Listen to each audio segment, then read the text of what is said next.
First, we're going to put our hair up in a wig cap because I'm definitely going to have to put on a very long black straight wig later because unfortunately my hair is not long enough to recreate Samara's hair. And she is known for that. Long black hair. That's creepy.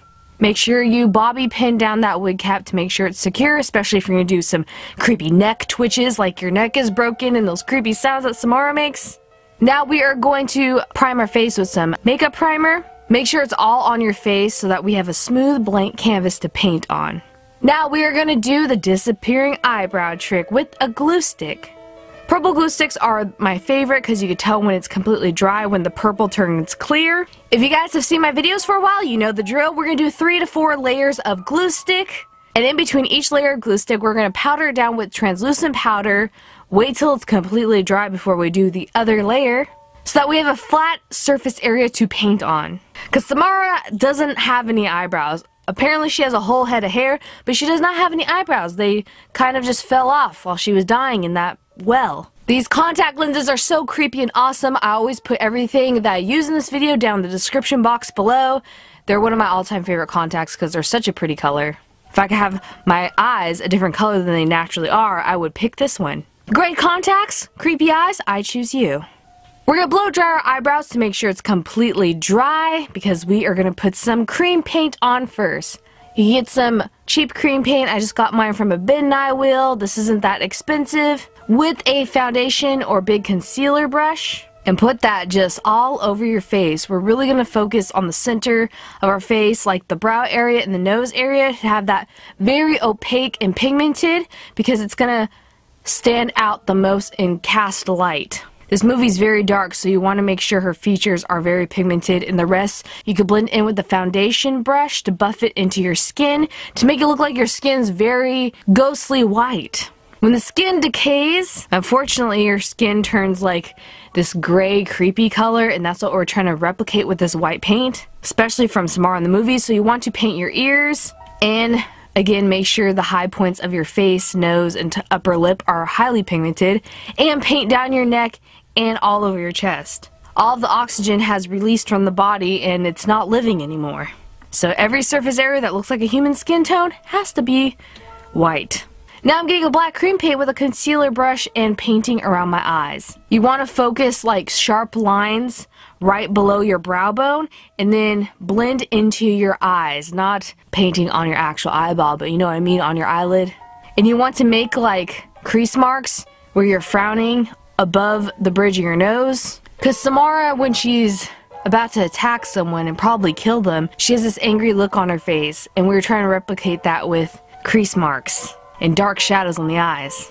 Now getting a red stipple sponge with that black cream paint, we're just doing some textures of shadows around the forehead and face, some creases on the mouth and around your face, the cheekbones and under the eyes. You want it to look like your skin is patchy while it's falling off from being stuck in a well.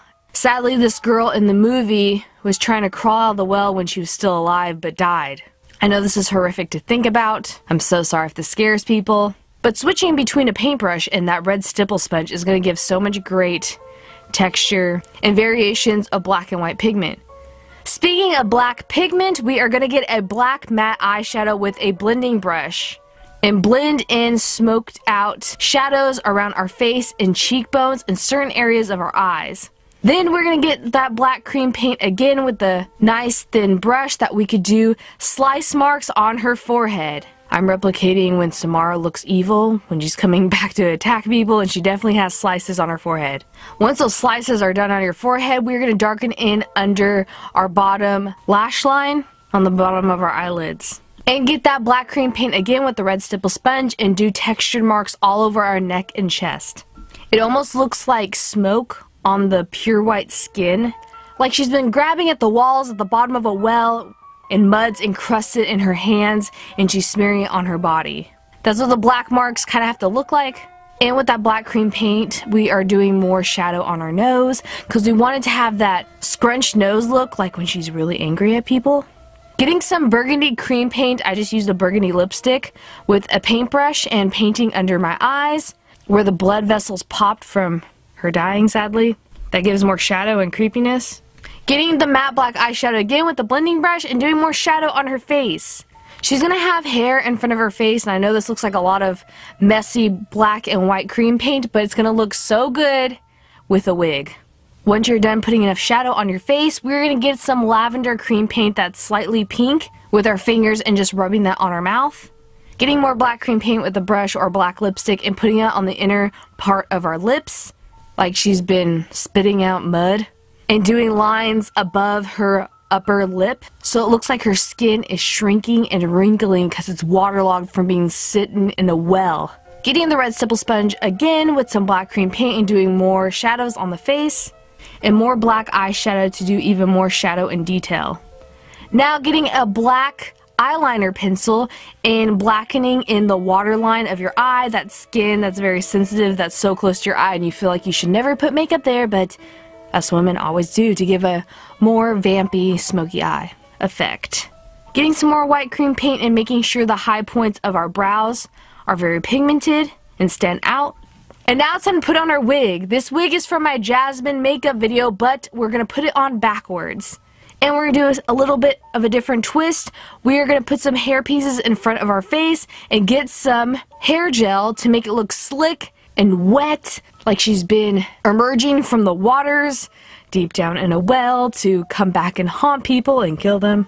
And like I said, this is the part where it gets really creepy because we're going to get some black eyeshadow and put it on this white nightgown that I've been wearing during this video to make it look like there's dirt on it, or you can get some fake dirt and put that on there. But I would stick with black colors instead of brown dirt. And with that, we are completely done with our makeup of Samara from the Ring series and the new horror movie Rings that is out now. I hope you guys enjoyed this video. This is so creepy. I would not suggest walking around town like this unless you want people to scream in your face. I know I scared quite a few people in my real life with this makeup, but sadly it is time to turn back into myself and not a waterlogged, cursed girl. Just a regular weird girl.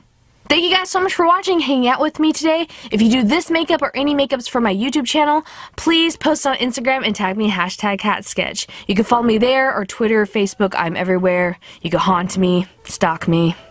And I have to notify you guys that there's been a glitch on my YouTube channel. A lot of people say they don't get my videos in their subscription box.